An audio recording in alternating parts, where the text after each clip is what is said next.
ito ay rated SPG. Striktong patnubay at gabay ng magulang ang kailangan. Maaaring may masiselang tema, lengguwahe, karahasan, sexual, horror o droga na hindi angkop sa mga bata.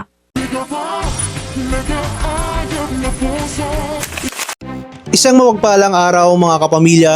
Maraming salamat muli sa pagbisita sa ating channel.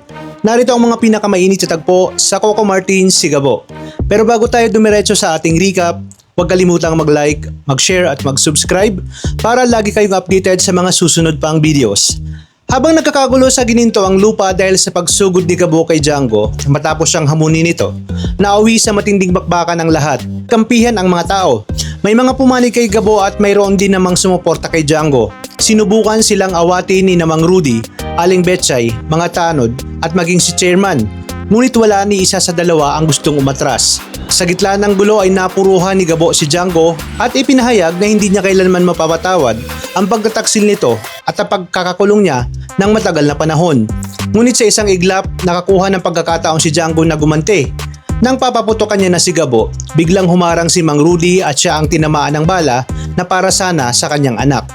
Durog na durog si Gabo habang yakap ang kanyang ama. Samantalang mabilis naman tumakas si Django. Agad nilang isinugod si Mang Rudy sa ospital, ngunit nalaman nilang kailangan nila ng malaking halaga ng pera upang maisalba ang kanyang buhay. Dahil sa desperasyon ay muntik nang bumalik si Gabo sa dati niyang magulong buhay at muling pasukin ang mga trabahong dati niyang ginagawa kapalit ang malaking pera. Ngunit bago niya tuluyang gawin iyon, muling nag-cross ang landas nila ni Sam. Doon unang nakita ni Sam ang tunay na kalagayan ni Gabo bilang isang anak na handang gawin ang lahat para sa kanyang ama. Sa kabila ng kanilang hindi magandang simula, naawa si Sam at nagpasya siyang tulungan si Gabo. Habang unti-unting nagiging malapit ang kanilang loob sa isa't isa, panibagong problema na naman ang haharapin nila. Dumating ang pamilya Jacinto, ang mga magulang ni Sam at inangkin nila ang gininto ang lupa bilang kanilang pag-aari. Nais nilang paalisin ang lahat ng naninirahan doon.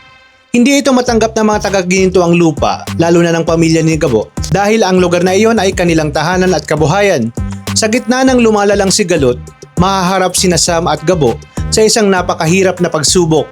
Sa unang pagkakataon, ang namumuong damdamin nila para sa isa't isa ay mababangga ng mas malaking laban. Ang laban para sa pamilya, tahanan at mga taong mahal nila. Hindi pa dito nagtatapos ang mga kapanapanabig na pangyayari dahil siguradong mas marami pang nakakakilig, nakakatuwa at punong-puno ng aksyon tagpo ang ating pakakaabangan. Kaya naman tuloy-tuloy lang ang pagsubaybay. Maraming salamat sa inyong panonood at pagpalain tayong lahat, mga kapamilya.